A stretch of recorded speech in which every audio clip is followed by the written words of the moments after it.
नमस्कार दोस्तों, स्वागत है आपका आपके YouTube channel way of learning में।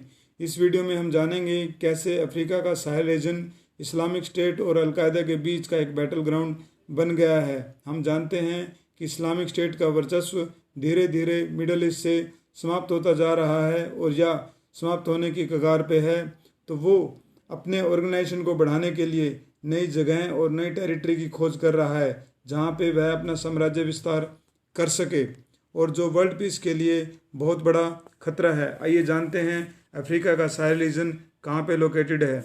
हम देखते हैं कि अफ्रीका का साहेल रीजन अटलांटिक ओशन और रेड सी के बीच में एक स्ट्रिप के समान है, जिसके कि नॉर्थ में सहारा मरुस्थल और साउथ में सुडानियन सवाना है।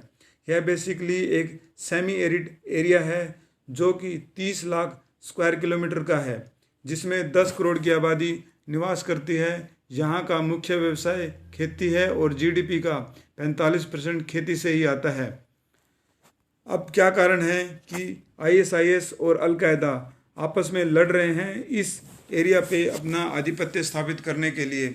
हम पहले जानेंगे कि इनकी आइडियोलॉजी में, विचारधारा में क्या डिफरेंस है।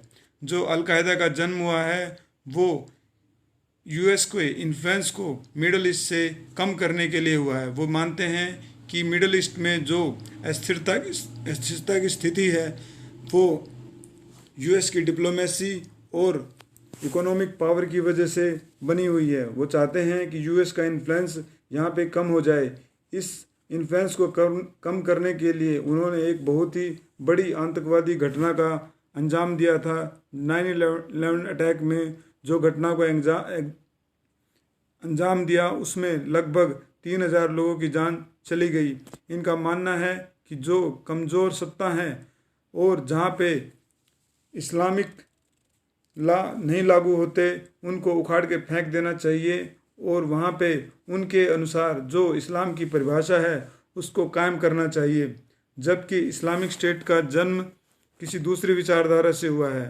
वो जो डोमेस्टिक एनिमी है उनको ख़त्म करने के लिए बना हुआ है। वहाँ पे जो माइनॉरिटी रह रही हैं या शियाज हैं, हिजबुल्ला, यजदी, इराकी कुर्दिस्तान और कुर्द पूरे संसार में जहाँ पे भी रह रहे हैं, और सीरिया, उनको समाप्त कर देना चाहिए और वहाँ पे एक ऐसे राज्य की स्थापना करनी चाहिए जहाँ पे इस्लामिक लॉ जो कि उनके अनुसार, उनकी परिभाषा के अनुसार हो, उसको कायम करना चाहिए। हमने पास्ट में देखा कि किस तरह से आईएसआईएस ऑर्गेनाइजेशन ने कैसे लोगों की मास रेपिंग की, उनकी हत्याएं की, सरेआम उनको काटा गया। इस तरह से उन्होंने भयावह घटनाओं को अंजाम दिया।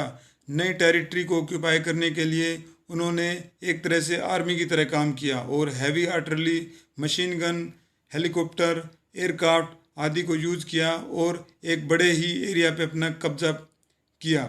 इस्लामिक स्टेट का जन्म जो हुआ है वो इराक और सिविल वार की वजह से हुआ। तो हम देखते हैं कि कैसे इनकी आइडियोलॉजी में डिफरेंस है। अब ये चाहते हैं कि नए एरिया पे आधिपत्य स्थापित किया जाए और वहाँ पे अपनी सत्ता कायम की जाए। तो साहेल रीजन उनके लिए एक फर्टाइल लैंड बन के आया है। अब ये रीजन क्यों फोकस में आया? अल-नबा जो कि वहाँ की एक न्यूज़ एजेंसी है, उसने बताया है कि अलकायदा ने एक ऑर्गेनाइजेशन है JNIM, जिसका फुल फॉर्म जमात नुसरत अल इस्लाम वल मुस्लिमीन है। उसने आईएस के ठिकानों पर अटैक किया और उनकी पोजीशन को वहाँ से ध्वस्त किया है और उनकी फ्यूल सप्लाई को भी समाप्त कर दिया है, जिससे कि उनकी पोजीशन कमज़ोर हो गई है, जिसने इस आईएसआईएस और अलकायदा के कन्फ्लिक्ट को जन्म दिया है। अब ये क्या बात है कि साहेल रीजन एक ऐसा बैटल ग्राउंड बन गया है जहाँ पे ये दोनों ही ऑर्गेनाइजेशन अपना वर्चस्व कायम करना चाहते हैं। जैसा कि हमने बताया कि यह एक पॉवर्टी स्टिकन एरिया है जहाँ पे ड्राउट आना एक आम बात है, जहाँ की इकोनॉमी एग्रीकल्चरल बेस्ड है, काफ़ी गरीबी है, गवर्नमेंट बहुत ही वीक हैं, वहाँ पे रिबेल ग्रुप का होना एक आम बात है, वहाँ पे रिलीजियस इथेनिक क्लैशेज होते रहते हैं। तो उनके लिए ये एक बहुत ही फर्टाइल ग्राउंड है जहाँ पे ये अपनी सत्ता को बढ़ा सकते हैं, अपने मकसद को पूरा कर सकते हैं। BBC रिपोर्ट ने ये बताया है कि 2019 में किस तरह से यहाँ पे हिंसक घटनाओं में काफ़ी बढ़ोतरी हुई है। उनका ये मानना है कि अगर इस तरह से स्थिति को छोड़ दिया गया तो ये वर्ल्ड पीस के लिए बहुत बड़ा खतरा बन जाएगा और बहुत बड़ा ह्यूमैनिटेरियन क्राइसिस वहाँ पे उत्पन्न हो जाएगा। तो इस पर वर्ल्ड का ध्यान देना बहुत ही ज़रूरी है। अब इस रीजन पे क्या इम्पैक्ट आया है? लोग वहाँ पे इथेनिक क्लैश होना एक नॉर्मल सी बात है, जिससे कि इन ऑर्गेनाइजेशन के वहाँ पे आने से वहाँ पे लोगों की स्थिति और ज़्यादा ख़राब हो गई है। गवर्नमेंट उनको कंट्रोल करने में इतनी सक्षम नहीं है, ना ही उनके पास इतना इंफ्रास्ट्रक्चर है। इस वजह से वहाँ पे लोगों का मास डिस्प्लेसमेंट देखा गया है। बुर्किना फासो से 6 लाख, माली से 2 लाख और नाइजर से लगभग 1.25 लाख लोग वहाँ से माइग्रेट हो चुके हैं, जो कि वहाँ की वायलेंस का शिकार हो चुके हैं। हमने पास्ट में भी देखा है किस तरह से सीरिया और इराक में सिविल वार की वजह से वहाँ लाखों लोग दूसरे देशों में शरणार्थी बन गए और वहाँ से उनको जाना पड़ा। और अगर स्थिति को ऐसे ही रहने दिया गया तो ये सेकंड कन्फ्लिक्ट जोन बन जाएगा मिडल ईस्ट के बाद। मिडल ईस्ट में जो स्थितियाँ उत्पन्न हुई थी वही स्थितियाँ इस जोन में भी उत्पन्न हो जाएंगी।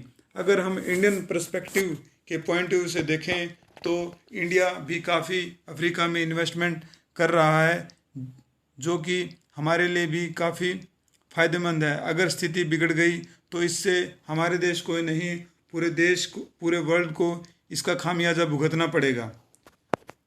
अगर आपको ये वीडियो पसंद आया हो तो इसको लाइक करना, कमेंट करना, शेयर करना अगर न भूलें और चैनल को सब्सक्राइब करना भी न भूलें। धन्यवाद। जय हिंद।